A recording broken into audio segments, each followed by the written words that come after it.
RL Location Automobile. Pour toutes vos locations de voitures et utilitaires en Guadeloupe, faites appel à RL Location Automobile. Avec RL Location Automobile, réservez en toute tranquillité 7 jours sur 7, 24 heures sur 24. RL Location vous propose une large gamme de voitures et d'utilitaires au meilleur prix sur le site internet www.rl-location.com. RL Location, c'est aussi l'assistance et la livraison. Pour tout renseignement, contactez-nous au 0590 10 66 87. RL Location Automobile, la location en toute simplicité. Guadeloupe, actualité. À la une de ce mercredi 5 février 2025, l'entrepreneuriat mis à l'honneur avec l'ADI, une journée au cours de laquelle tous les entrepreneurs peuvent avoir les informations pour créer leur entreprise. Un coup de projecteur sur l'agriculture biologique également avec cette journée pour l'emploi. Les jeunes talents du digital à Sainte-Anne avec les ambassadeurs du numérique. Ensuite, nous parlerons du projet Erasmus avec ses étudiants européens et allemands pour une comparaison croisée entre l'Allemagne et la Guadeloupe, notamment sur la gestion et la pollution de l'eau. Sans oublier l'événement qui a marqué hier soir au Cinestar avec le Black History Month. Voilà pour notre sommaire. Beaucoup d'informations à suivre. Alors entrons tout de suite dans le vif du sujet et développons ces titres juste après ça.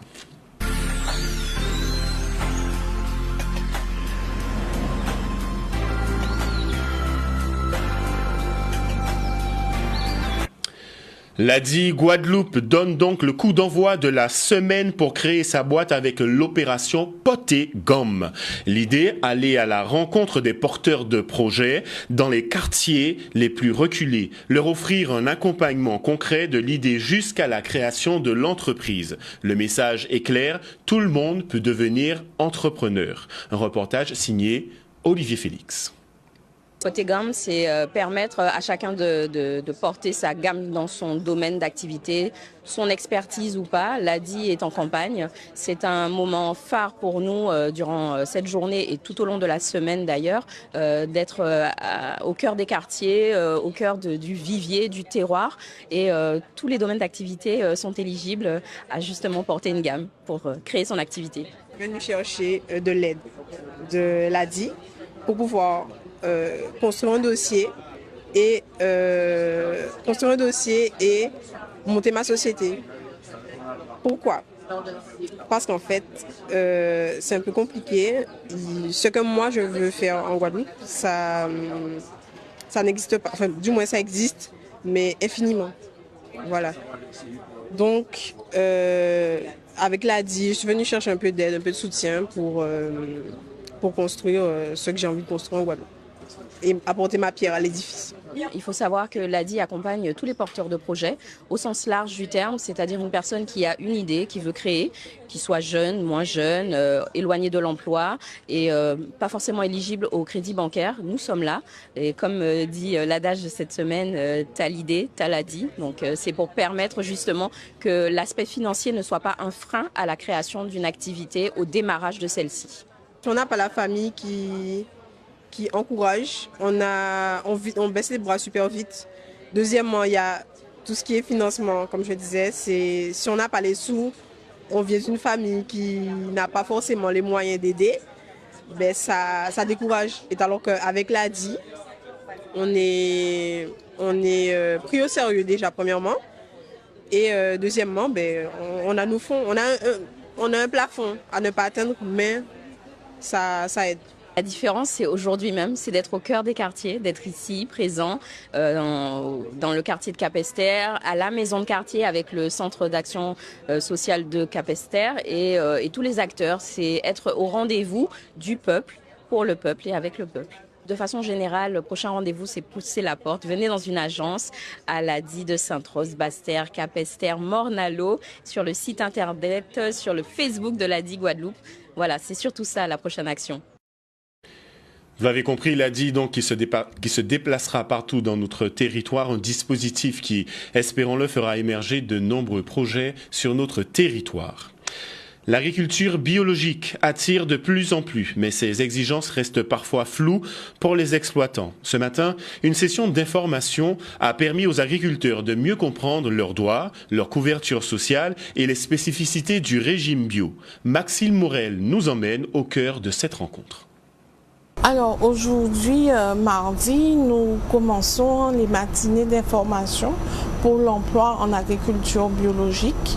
Et cette matinée sera consacrée aux paysans bio et aux porteurs de projets qui sont en agriculture biologique pour pouvoir leur donner les informations afin de faire leur embauche de façon pérenne.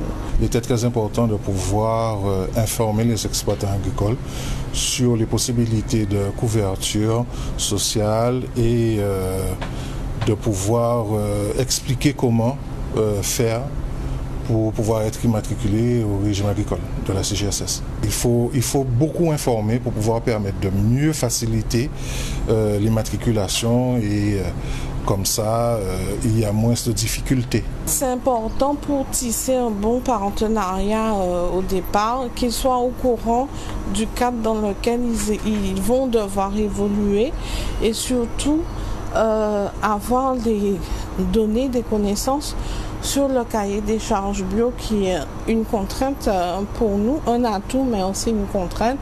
Et justement, l'idée c'est qu'ils embrassent en tout cas ce cahier des charges pour mieux nous accompagner. Nous l'avons vu, un rendez-vous donc essentiel pour ces professionnels qui doivent composer avec des normes strictes, nous l'avons entendu, tout en assurant la pérennité de leurs exploitations. Poursuivons avec ces jeunes passionnés. Ils ont su allier culture et digitale pour promouvoir quoi? Leur ville.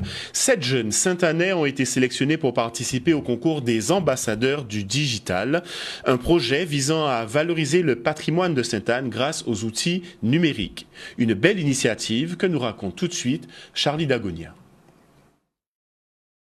Sainte-Anne, c'est une ville connectée déjà. Et c'était un défi que nous avons lancé avec l'équipe, je dirais, de jeunes que nous avons dans des services, de lancer ce concours. Et c'est vrai que le digital, c'est incontournable. Dans notre communication, c'est incontournable d'avoir le numérique.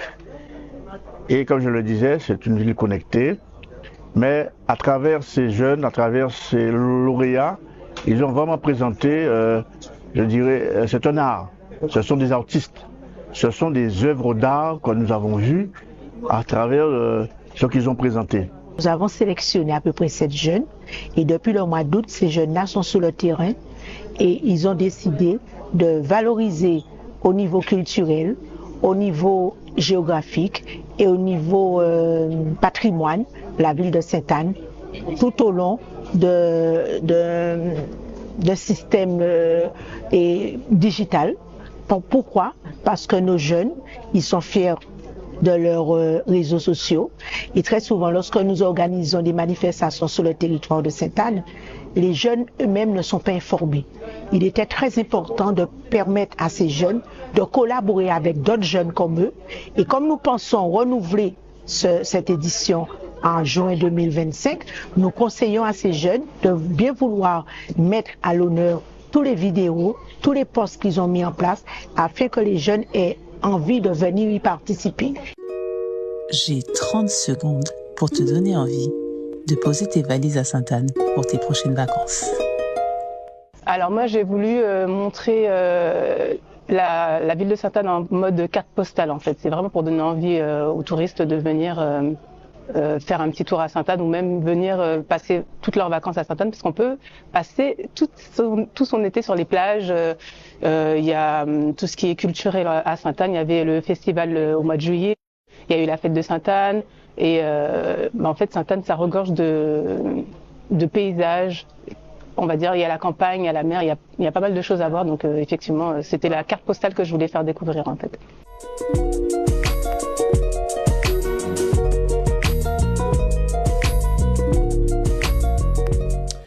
Une belle initiative et un beau projet qui montre que le digital est un formidable levier pour valoriser notre patrimoine. Encore une fois, félicitations à ces jeunes talents.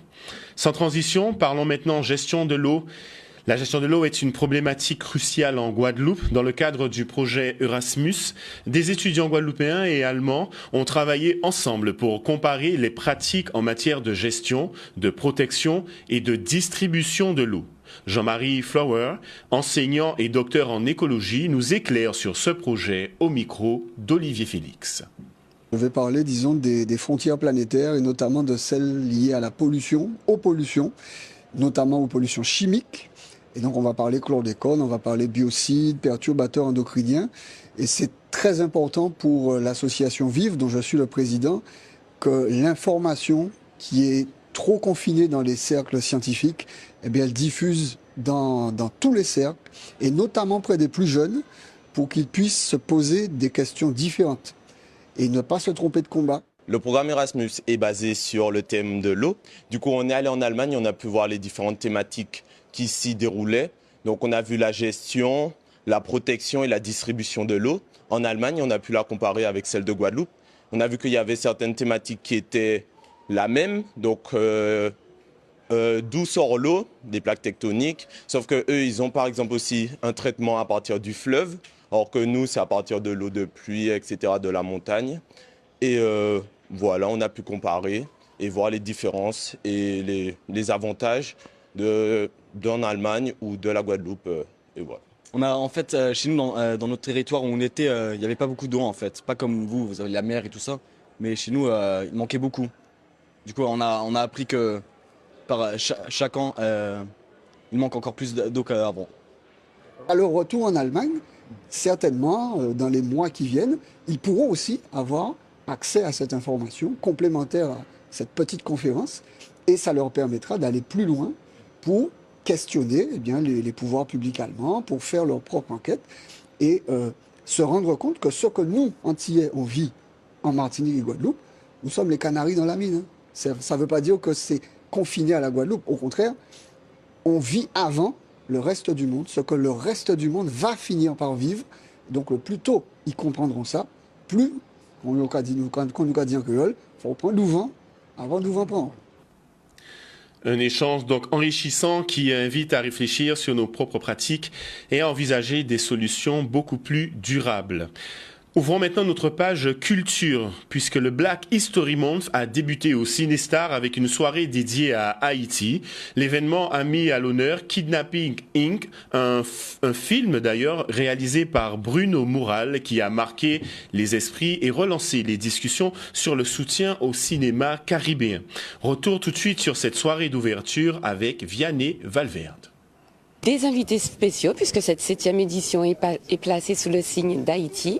Nous avons eu la chance d'accueillir Bruno Moural, réalisateur du film Kidnapping Inc., qui, je vous le garantis, va faire un super parcours. Et également Jimmy Jean-Louis, acteur hollywoodien qu'on ne présente plus, qui était président du jury sur le dernier festival de Cinestar et qui a donc contribué aussi à décerner le prix à Kidnapping Inc.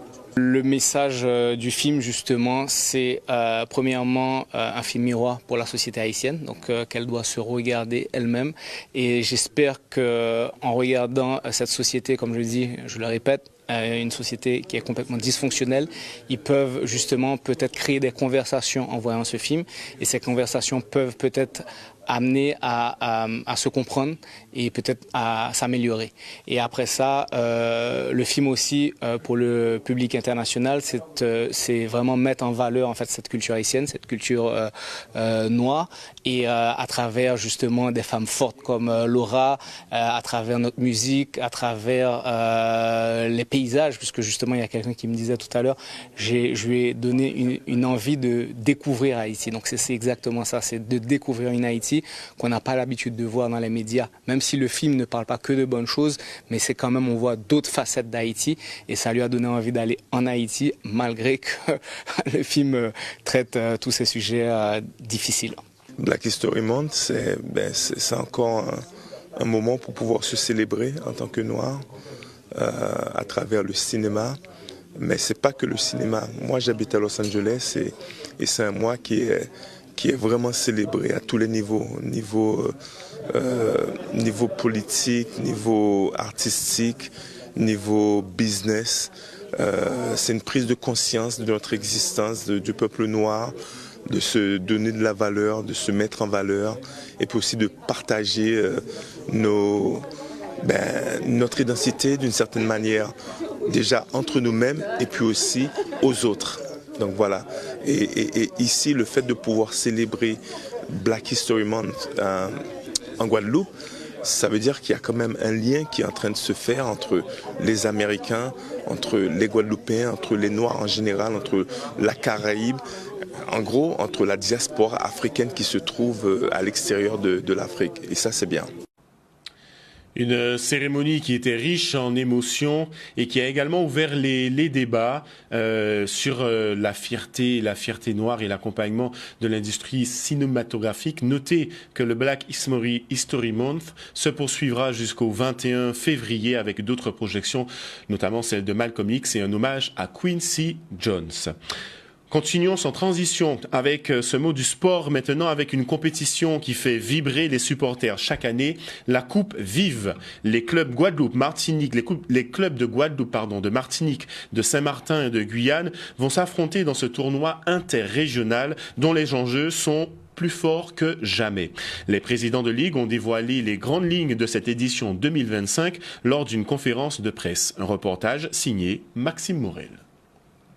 Très attendu par nos clubs, une compétition qui s'est bien installée dans le calendrier, une compétition, je dirais, où nos équipes font tout pour prendre les 4 premiers. Je crois que cette compétition s'est bien installée et puis maintenant mettre tout en œuvre pour qu'il y ait de l'éclat, pour qu'il y ait du beau jeu, pour qu'il y ait de la foule. Vraiment, nous espérons que 2025, ça sera une belle promotion de cette compétition. Un engouement qui a pris du temps à venir, qui est bien ancré dans le football guadeloupéen, et que ce soit de la Martinique, de la Guyane, et maintenant de Saint-Martin qui accède maintenant à la phase finale. Avant, on rentrait par la petite porte. On faisait une barragiste avec un club soit en Guadeloupe, Martinique ou en Guyane. Mais cette année, ça y est, chose promise, chose faite. Saint-Martin a sa place au niveau de la LAGF, Saint-Martin a sa place au niveau de cette compétition. Un moment qu'on travaille dessus, on allait voir comment on allait les intégrer sur le fond, sur la forme. On a franchi le pas en Martinique, dans la dernière Martinique. Et là, maintenant, cette année, c'est bon pour eux. Ils vont pouvoir participer à cette phase finale interrégionale. L'évolution de notre football, les progrès de notre football passe par les rencontres qu'on peut avoir à l'extérieur, se mesurer à nos collègues et permettre que Saint-Martin, la Guyane, Martinique et nous-mêmes puissent évoluer encore mieux, faire progresser notre jeu, nos joueurs à travers cette compétition. C'est important pour nous, la Guyane, de pouvoir nous confronter à eux, pouvoir voir le football que nous savons pratiquer et voir aussi celui qui savent pratiquer. Puisque derrière, nous sommes aussi engagés sur des compétitions CONCACAF et ça nous permet donc du coup d'avoir un peu de diversité sur nos pratiques pour pouvoir aussi se rapprocher de ce type de public après derrière. O-News Radio sur outremernews.fr.